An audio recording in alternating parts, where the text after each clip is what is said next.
beste Kriminalprävention ist und bleibt eine gute Sozialpolitik. Und dazu gehören Aspekte von Wirtschaftspolitik, Bildungspolitik, Stadtpolitik etc.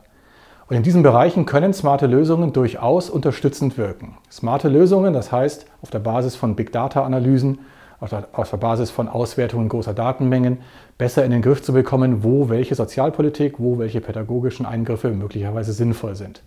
Dafür können die neuen Technologien hilfreich sein, sie sind aber nicht die Lösung, sie sind nur ein Mittel, um dem Zweck der Lösung näher zu kommen. Ein gutes Beispiel dafür scheint mir die Radikalisierung von rechts zu sein.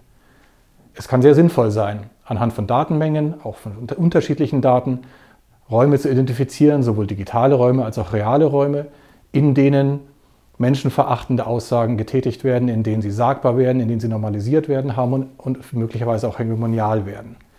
Wie kann man solche Räume identifizieren? Indem man große Datenmengen, sowohl digitale Räume als auch reale Räume, miteinander in Verbindung bringt und guckt, wo konzentrieren sich denn Wahlerfolge von rechten Parteien, die menschenverachtende Positionen vertreten? Wo konzentrieren sich denn Aktivitäten wie Rechtsrockkonzerte, rechte Läden, andere rechte Infrastrukturen? Wo konzentrieren sich Gewalttaten gegen anders Aussehende? Wo konzentrieren sich antisemitische Gewalttaten? Wo konzentrieren sich auch die Organisationsversuche rechter Gruppen?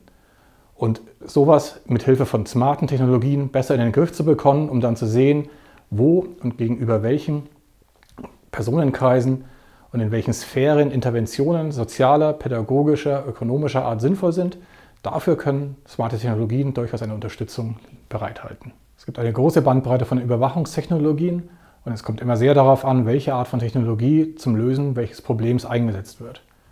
Es gab zum Beispiel die sehr smarte Idee von einem Beratergremium für Präsident Obama in den USA, Predictive Policing Software so einzusetzen, dass gewaltaffine Polizisten und Polizistinnen besser identifiziert werden. Das ist der Versuch, kreativ mit Technologien umzugehen und sie dafür einzusetzen, dass Polizeiarbeit demokratischer, legitimer, gewaltfreier wird. Ansonsten gibt es aber einen großen Markt für Überwachungstechnologien, der großteils auch von den Anbietern vorangetrieben wird. Und darin ist natürlich eine Gefahr, denn verkauft werden kann immer nur das, was technisch möglich ist, unabhängig davon, welche Probleme damit gelöst werden können. Und die Aufgabe uns zu stellen, welches Mittel, welche Technologie kann eigentlich dazu beitragen, welche Probleme zu lösen, das müssen wir machen und das dürfen wir nicht Tech-Konzernen überlassen.